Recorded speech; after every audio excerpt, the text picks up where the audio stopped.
जय जय श्री राम। आज के सुविचारों में हम गौ माता के ऊपर जो 3 भाग बोल चुके हैं, आज चौथे भाग पर प्रकाश डालना चाहता हूँ। 3 भाग में हमने अपनी बुद्धि के अनुसार प्रकाश डाला था गौ की समस्याओं के ऊपर, गौ पालकों की समस्याओं के ऊपर, गौओं का धार्मिक महत्व, आध्यात्मिक महत्व, उनका आर्थिक महत्व भी बताया था। ये भी बताया था कि व्यक्ति इस समस्या को हल कैसे कर सकता है, आर्थिक सहयोग, आर्थिक उपार्जन कैसे कर सकता है, जन सहयोग में से क्या हो सकता है और शासन उसको क्या कर सकता है, सरकार उसको क्या कर सकता है। ये भी हमने अपनी बुद्धि के अनुसार प्रकाश डालने का प्रयास किया था। आज मैं वो बात बतलाने जा रहा हूँ जो बहुत दर्दनाक भी है, जो मैंने पत्र पत्रिकाओं में पढ़ा है, यूट्यूब में देखा है, संतों के श्रीमुख से सुना है। मैं ये बताने जा रहा हूँ कि गौ हत्या, उनकी दर्दनाक मौत, उनकी तड़पन, उसके बारे में बताने जा रहा हूँ, ताकि अगर लोगों के दिल में कुछ जागृति आवे, इस संबंध में वो प्रयास करें। मैंने पत्र पत्रिकाओं में पढ़ा है, संतों के श्रीमुख से सुना है कि गौएं जब कत्ल खाने में जाती हैं तो उनको भूखा रख के, उनको कस के ऊपर उठा के उनके ऊपर खौलता हुआ गर्म पानी डाला जाता है। आप कल्पना कीजिए, किसी के ऊपर खौलता हुआ गर्म पानी डाला जाए, काफ़ी देर तक डाला जाए, उसके बाद उनको कोड़ों से मारा जाए, कोड़ों से पीटा जाए।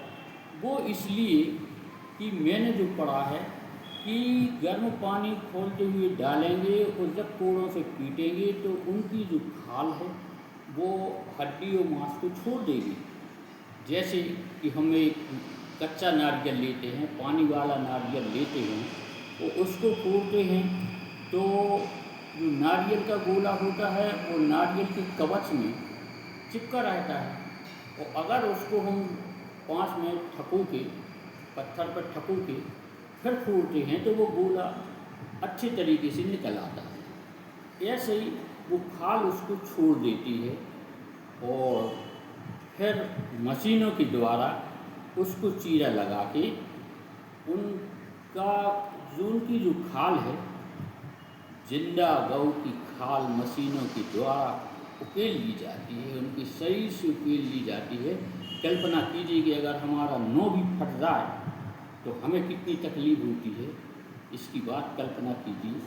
तो उनकी खाल निकाल ली जाती है, जिंदा गौ की खाल मशीनों के द्वारा निकाल ली जाती है, उनका ताज़ा खून जमा कर लिया जाता है और ताज़ा मांस छोड़ के मशीनों के द्वारा छोड़ के उसको डिब्बों में पैक करके विदेशों में भेजा जाता है।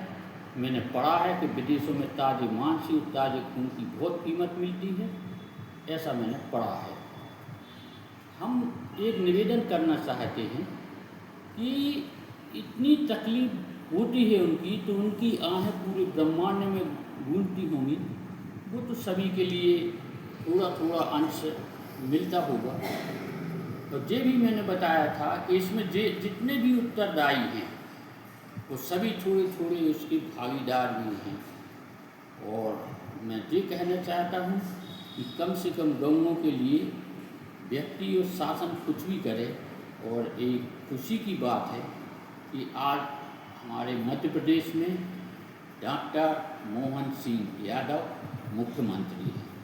चूँकि वो डॉक्टर हैं, अगर वो शल्य चिकित्सक के डॉक्टर हैं तो उन्हें आदमियों की तड़पन मालूम होगी, और किसी विषय पर रिसर्च की होगी, उसके डॉक्टर हैं, तब भी संवेदनशीलता तो होगी उनमें। दूसरी बात ये है, मोहन उनका नाम है, भगवान कृष्ण का भी नाम मोहन था, तो वो अपने नाम को सार्थक करेंगे। और यादव कुल में उन्होंने जन्म लिया है, तो भगवान कृष्ण भी यादव कुल के थे। हम ऐसी अपेक्षा रखते हैं कि डॉक्टर मोहन यादव मई के अंत तक गौ माता के ऊपर विशेष ध्यान देंगे, ऐसी हम उनसे अपेक्षा रखते हैं। हाँ, एक बात और याद आ गई है। एक बार हमें सन 80 के करीब जबलपुर में साठिया कुआ पर आदरणीय व्यूहाराधन सिंह ने हमें एक पुस्तक दी थी मधुशाला पढ़ने के लिए। तो मधुशाला को जब हम लाए थे तो फिर हमने आचार्य धर्मेंद्र के लिए पत्र लिखा था गौ माता के लिए कि गौ माता को राष्ट्रीय पशु घोषित किया जाए। तो उन्होंने पत्र में हमें लिखा था कि गाय पशु नहीं है, उसको वो हमारी माता है, वो भारत की आत्मा है। इतने दिव्य विचार उनके थे। और हमने उनके लिए मधुशाला के संबंध में भी लिखा था। तो उन्होंने उसके उत्तर में, या पहले लिख दी हुई पुस्तक हमको मालूम नहीं, लेकिन एक पुस्तक हमारे हाथ लगी थी गौशाला। और हमने जब उनको देखा पास में रख के, तो मधुशाला के हर चैप्टर का, हर पैराग्राफ का उनने माकूल उत्तर दिया था। हमारा दिल बहुत प्रसन्न हो गया था और हमको ऐसा लगा था कि चलो कुछ तो जागृति आएगी। और आज हम ज़्यादा नहीं बोलना चाहते, क्योंकि गौ माता के वो दृश्य जो हमने पढ़े हैं वो हमारे सामने आ रहे हैं। आज हम ज़्यादा नहीं बोलना चाहते। हाँ, एक बात ज़रूर करना चाहते हैं कि जिन सज्जनों को हमारा वीडियो अच्छा लगता हो वो राम कुमार सोनी रही चैनल को सब्सक्राइब करें, शेयर करें, लाइक करें। और हमारे पास 100-150 नित्य प्रति जो हमारे मैसेज आते हैं, 4,500 मित्रों में जो 100-150-200 मित्रों के मैसेज आते हैं, मैं उनसे कहना चाहता हूँ कि जिनके सुझाव उचित होंगे उनके उत्तर तो मैं दे सकता हूँ, बाकी और अन्य रिप्लाई नहीं कर सकता। और व्हाट्सएप कॉल तो मैं अटेंड करूँगा नहीं, नंबर डिलीट कर दूँगा। और हम अपेक्षा रखेंगे कि अच्छे सुझाव दें और चैनल को हमें सहयोग करें। हमारा उद्देश्य सिर्फ धार्मिक है, कोई अन्यथा ना ले। बहुत बहुत धन्यवाद। जय जय श्री राम।